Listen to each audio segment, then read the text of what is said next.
नमस्कार मित्रांनो, श्री राम समर्थ, अवधूत चिंतन श्री गुरुदेव दत्त. तर मित्रांनो, मी आलेलो आहे राधानगरी धरण. तर पाहू शकता, हे कोल्हापूर जिल्ह्यातील सर्वात मोठे धरण आहे. तर हा व्हिडिओ शेवटपर्यंत नक्की पहा. आवडला तर लाईक आणि सबस्क्राईब करायला विसरू नका. तर घाटातील वळणदार रस्ते, हिरवाईने नटलेला परिसर, भव्य धरण आणि शांत बॅकवॉटर हे सगळं अनुभवण्यासाठी आजचा प्रवास खास असणार आहे. तर हा व्हिडिओ शेवटपर्यंत नक्की पहा. तर मित्रांनो, पाहू शकता, हे धरण आहे पाठीमागचे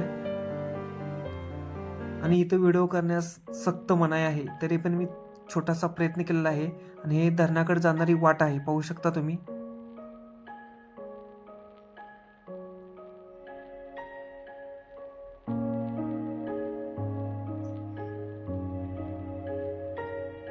पाहू शकता मित्रांनो. तर मित्रांनो, राधानगरी धरण हे महाराष्ट्रातील एक अत्यंत महत्त्वाचं धरण आहे. हे धरण भोगावती नदीवर बांधलेलं असून कोल्हापूर परिसरातील शेतीसाठी पाण्याचं मुख्य स्रोत आहे. तर धरणाचं भव्य बांधकाम आणि त्यामागे साठलेलं शांत पाणी मनाला एक वेगळीच शांतता देतं. तर पावसाळ्यात जेव्हा धरणातून पाणी सोडलं जातं तेव्हा इथलं दृश्य आणखी रोमॅन्टिक होतं. तर पाहू शकता, हा धरणाच्या बाजूचा हा परिसर आहे. गर्ददाट झाडे आहेत आणि हा रस्ता आहे धरणाच्या बाजूने, पाहू शकता.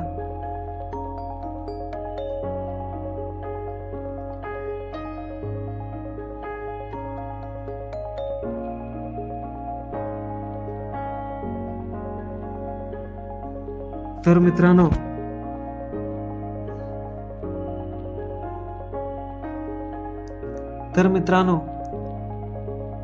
राधानगरीकडे जाताना घाटातील हा रस्ता प्रवासाची खरी मजा वाढवतो. दोन्ही बाजूनी उंच झाडे पाहू शकता तुम्ही, मधूनच डोकावणारी सूर्यकिरण आणि शांत वातावरण मन अगदी प्रसन्न करून जातं. पावसाळ्यात तर हा घाट धुक्याने वेढलेला असतो, म्हणजेच प्रत्येक वळणावर निसर्गाचं एक वेगळं रूप पाहायला मिळतं. पाहू शकतात, खूप सुंदर हे निसर्गरम्य असं वातावरण आहे. पाहू शकता, घाटातून जाताना सूर्याची किरणं आलेली आहेत, हिरवळ अशी, ते पण ह्या हिवाळ्यामध्ये अशी हिरवळ दिसते, पाहू शकता तुम्ही.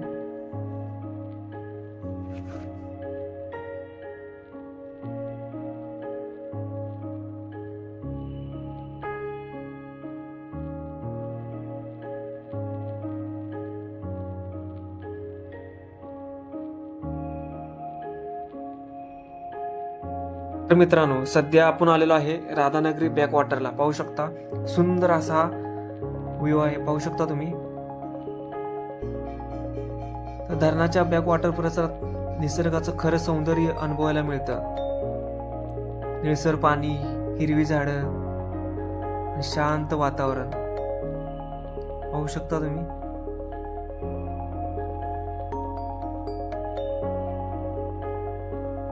हा अनुभव शब्दात सांगणं कठीण आहे.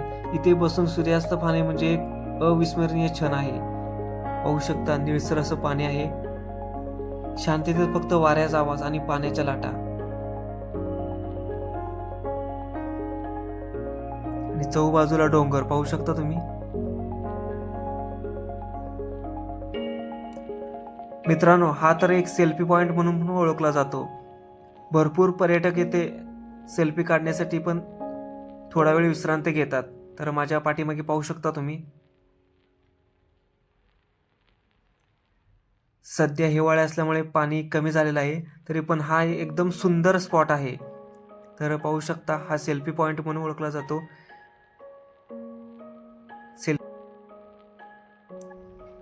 इथे अनेक सुंदर फोटो स्पॉट आहेत.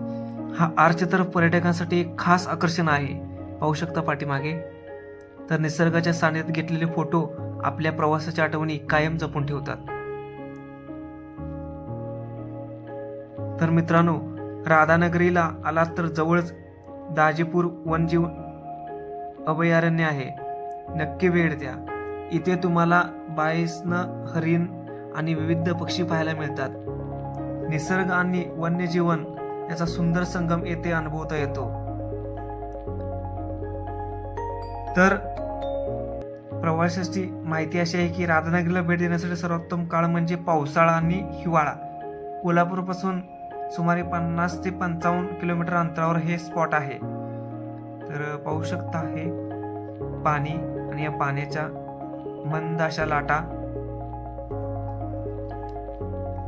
तर प्रवास करायला तुम्हाला कोल्हापूरपासून 1 ते 2 तास लागतो. रस्ते थोडे खराब आहेत, पण परिवारासोबत तुम्ही इथे येऊ शकता. तर मित्रांनो, राधानगरीचा हा सुंदर प्रवास तुम्हाला आवडला असेल अशी आशा आहे. जर तुम्ही निसर्गप्रेमी असाल तर हे ठिकाण तुमच्या बकेट लिस्टमध्ये नक्की निवडा. आणि व्हिडिओ आवडला तर लाईक करा, शेअर करा आणि सबस्क्राईब करा. तर नक्की पुन्हा एकदा भेटूया नव्या प्रवासात. अवधूत चिंतन श्री गुरुदेव दत्त.